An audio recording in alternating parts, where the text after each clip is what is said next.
Cape Black in the building, man. You heard an airplane in the background. Going places. It's going places, man. That's what it symbolizes, man. It's going places.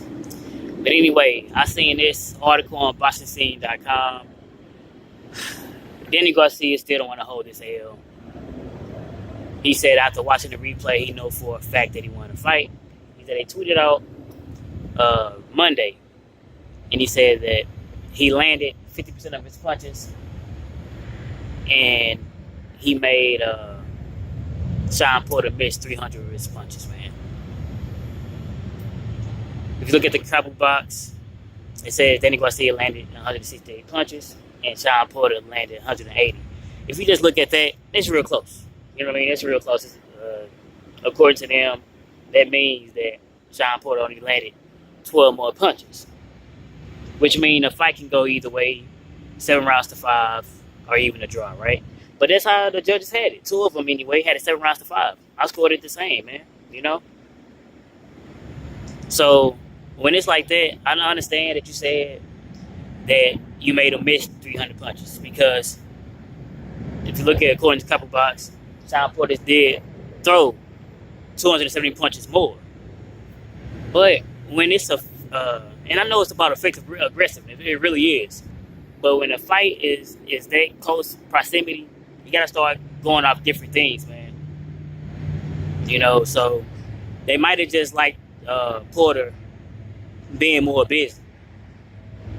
They're just being totally honest, man. So even if you did score the fight and Danny Garcia's favor, you still can't say he just completely washed Shawn Porter. Even if you scored it in Shawn Porter's favor, you still can't completely say he washed Danny Garcia. So I don't really know what Danny even complaining about. I understand, you know, you want to get the victory and stuff like that, man. But you're still a top fighter. You're still a top welterweight. It does nothing to your legacy. It does nothing to your record, in my opinion, because you lost to 2 top fighters in the welterweight division, and it was close. You know, the judges would have put 1 point or 2 points in your favor. It could have been you having the victory, 115 to 113. But in their eyes, they believe Shawn Porter and Keith Thurman, when he fought Keith Thurman, he lost to him as well. They believe that both of those guys won. Both those fights, in my opinion, was just like that, man, or similar, 8 rounds to 4, or whatever the case may be. Even in an 8 rounds to 4 type of fight, it still could be a competitive fight. So really, I know I got a thumbnail, and it's meant for to be comic, like for comedy or whatever, because you know I like doing my comedy as well. But you know, I'm not gonna bash none of these fighters, man. Cause I could have came on here and just completely tore Danny Garcia to shreds. You know what I mean? For continuing to say some of the things that he's saying and not holding his L, and you know, just being accountable and just, you know, being a man about it. You know what I mean? Just hold his L and keep on pushing. But I'm not gonna bash Danny Garcia, man, because he, you know, at the end of the day, the man, if you look at his record, he has fought who he's fought, no matter what you believe, no matter how you believe what's the outcome of some of those fights, man. The man fought Keith Thurman, he fought Lamont Peterson, he fought Zab, he fought Eric Morales, he fought Porter. So, I mean, the man has fought a lot of different guys, you know. So I'm not going to bash the dude. Unless you're ducking. If you, I'm not, see, I'm turning over a new leaf. I'm no longer going to bash these fighters, because I'm kind of tired. I've said to myself, kind of tired how some of these guys are on this platform, using their platform to bash certain fighters. If you're ducking, I understand. The way I bash Keith Thurman, especially Anthony Joshua, is because I didn't like the way Keith Thurman was behaving on ducking Errol Spence. Definitely didn't like the way that Joshua did my brother Deontay the Bronze Bomber Wilder, okay? I wanted unification for Keith Thurman and Errol Spence, so 3 of the belts can be at one hand.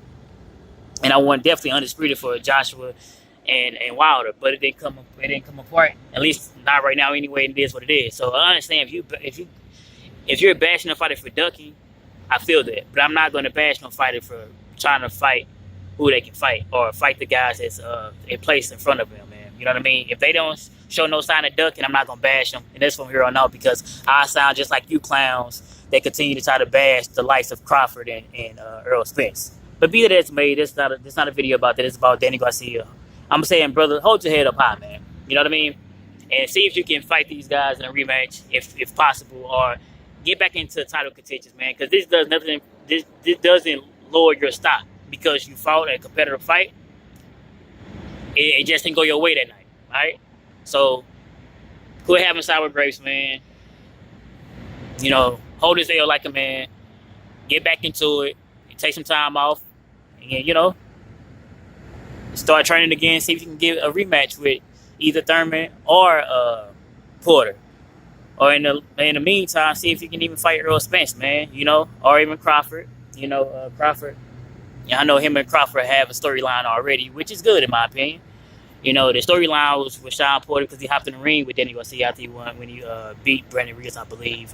And I believe Keith Thurman hopped in the ring with Danny Garcia when he beat Robert Guerrero and won the WBC strap. So that's how those fights came apart. And you see Earl Spence jumped in the ring with Shawn Porter, so hopefully that fight come apart. I mean, you see some unification in the division. And you also seen what Earl Spence said about Crawford. You see and you see what Crawford did in the response, you know. So at the end of the day, the welterweight division is live and well. Keith Thurman, Cesar Zilfis came out of hiding. So hopefully we see some unification because at this moment we have 4 title holders, man. And I want to see some unifications and hopefully undisputed.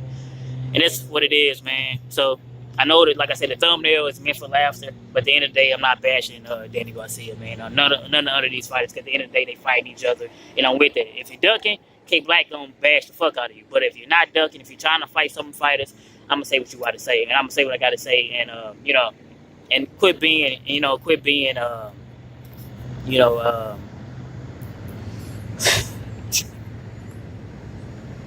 so quick to try to bash these guys, man. Because at the end of the day, boxing is hard, bro. Like I've been in there, just training, right, and that shit's tough, man. So these guys get paid good. Don't get me wrong. Al Hammond are paying these guys good, and or is paying these guys good, and hey, it is what it is. But I do want to say this too. Danny Garcia, you know, when you try to be economical, I know you landed more, but you try to be economical. I'm gonna say this, man. Floyd Mayweather was the king of that, and he was the only guy I know who can throw like, let's say an example, can throw like 400 punches and land 200 of them and win a fight. You know what I mean? Win every goddamn round. It wouldn't even be close. And his opponent, you know, most of the time when people fight Floyd, they punch output go down. But I'm just for an example. His opponent can throw 400. His opponent can throw 800 punches at him, right? That's 400 punches more. That's double the output that Floyd threw. But the thing is, difference is the guy might only landed 80 punches. So Floyd was able to get away, evade, catch, step aside, duck, and get away from 720 punches, which is basically 90% of the guys' punches, man, for the mathematically inclined. You know what I mean? If a guy throw 800 punches and only land 10%, it's only 80 punches, man, which means he missed 90% of his punches, or whatever the case may be. So although I see that you said you made him miss 300, you know, Danny, the thing is though, you know, unless you got Floyd-like mentality. See, if you threw that amount of punches, right, that you threw, and you would have made them, not only if you only would have landed like 100 punches, you know, Shawn Porter, you would have a real good claim. You would have a stake, but at the same time, y'all landed similar punches, and he was more busy. So that's how you want to fight, in my opinion, man. But anyway, just K Black in the building, man. What y'all guys think about Danny Garcia? You know, still, you know, saying that he won a fight, man. Although he lost his fight this past Saturday night. K Black in the building. Like, comment, subscribe.